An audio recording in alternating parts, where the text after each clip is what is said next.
So we're gonna start to blow every single hole that we can.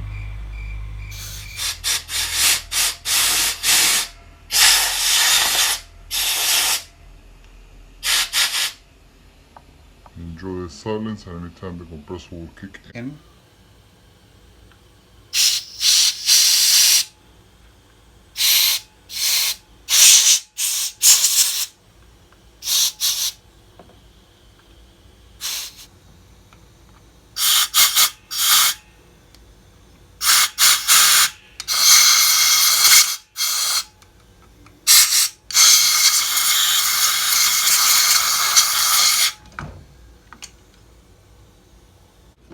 We are identifying the proper gasket. I think we have it here. This is the old one. These are spares one for the different application. Make sure you look in a carburetor. A little hole is very, very important. You think, oh, don't forget about the little hole. I mean, it looks pretty like that. So no, it's not gonna run good. It might not run. So just a little piece of cork may do the whole of the difference. Here's the cylinder we're talking about and the little bulb. That's the way they go. I think I might leave the same bulb. I'm not gonna replace it. They like each other with the carburetor, so it might go together.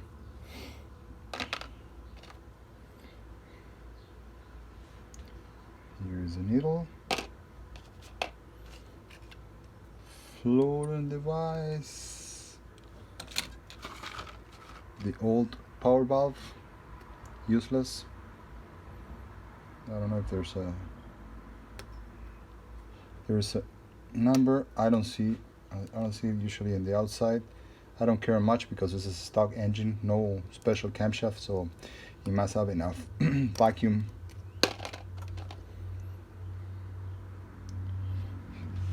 We see we have, yeah, it's the same style, 2-hole valve.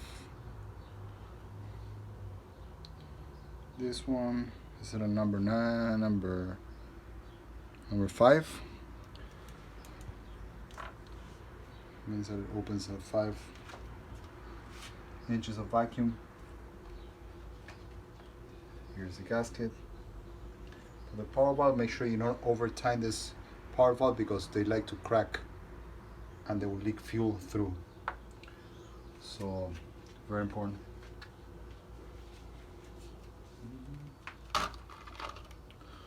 Here's the gasket for the power valve. A lot of stuff laying around. Strange, this is 2 different ones. Another one that I removed from the carburetor was this one. So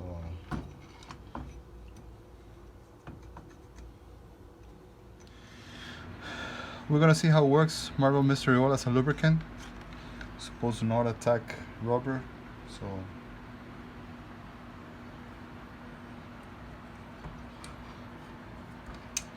make sure that it's clean on the base so the one-way valve does its job.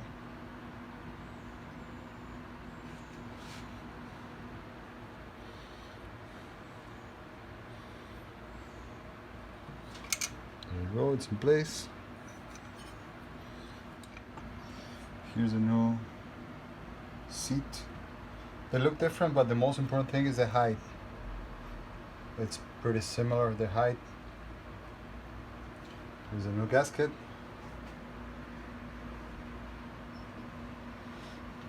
Done.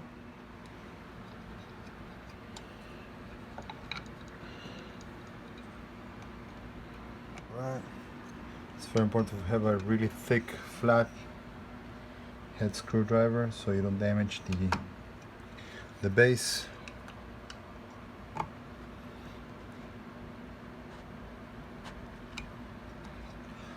Beautiful. So this is the oil hold.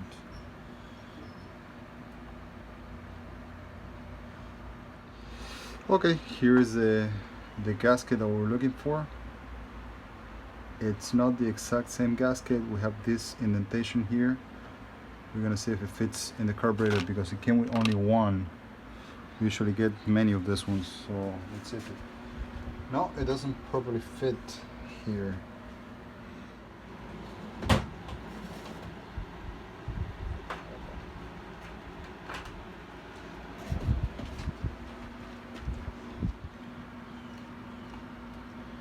So we're making a little cut here and there to make it proper fit.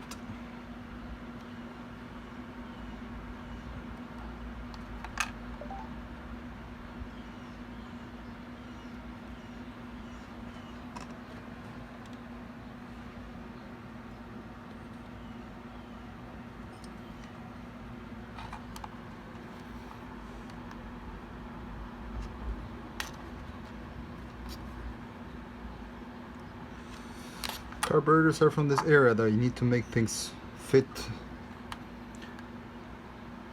There was nobody to send an email to complain that the wrong gasket came, so why not make it work, make it happen, do the magic touch.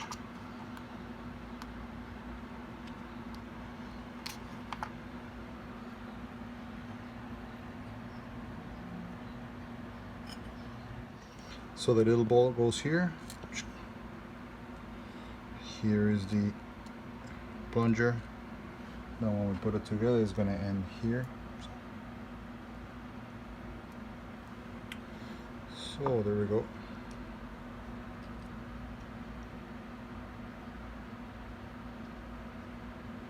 Set it down, make sure the gasket goes in properly.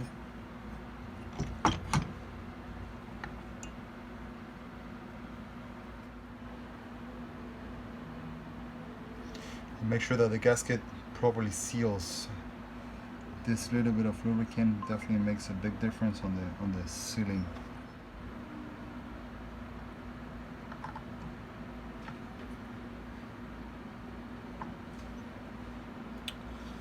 So now we can proceed.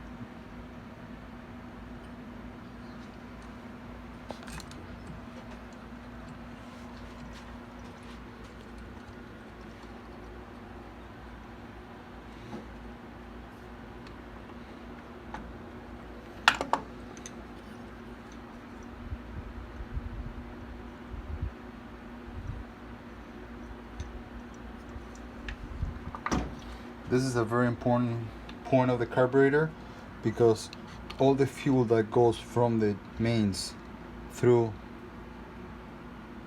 the venturis and through the boosters, if something is not aligned properly, all the fuel that goes through the main circuit is going to be restricted. Boosters, we have the float. So this is a dry level on the float.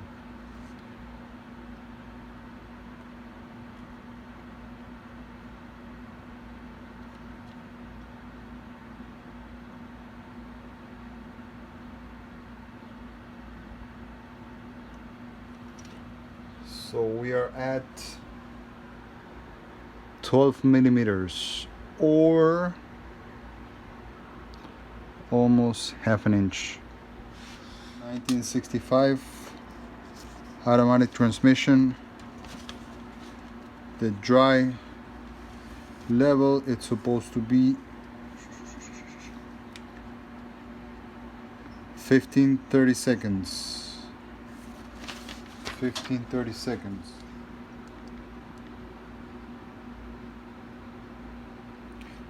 Wow, it's half an inch. So the dry level is half an inch, so we're very, very, very low on the level.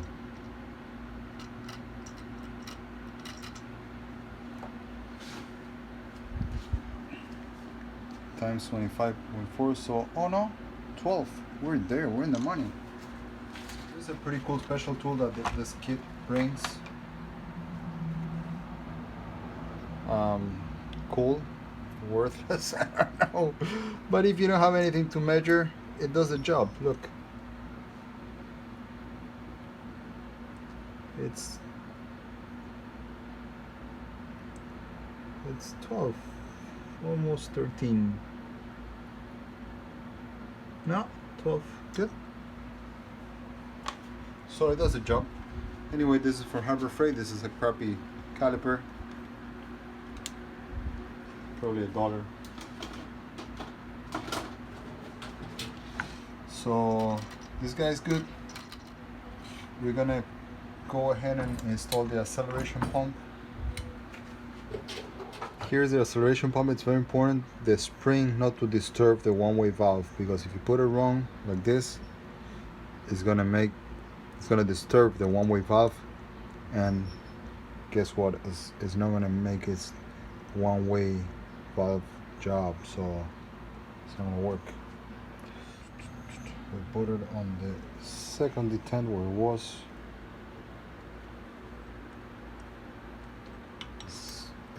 Way to go in. There we go, it's in place. Probably center with the acceleration pump diaphragm. We push it down. We observe that the spring is in place. And now 1/4" head screws go down.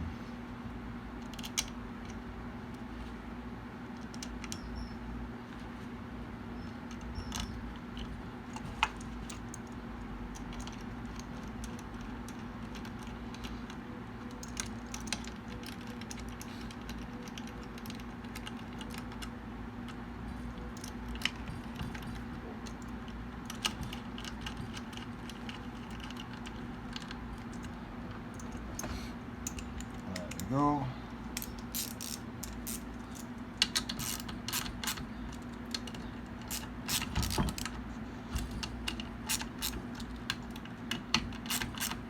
The same procedure we're going to do with these screws, as there's a thick piece of rubber with gasket that it needs to sit and get used to its shape.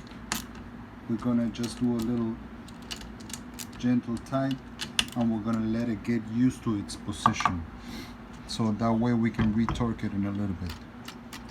I don't think I have anything else to install. Now we put some solvent inside of the bowl, the carburetor, and we'll see that the acceleration pump properly works. So it looks that we assembled it properly. Just some solvent to keep it nice and clean until we install it. So one thing we did right, just one.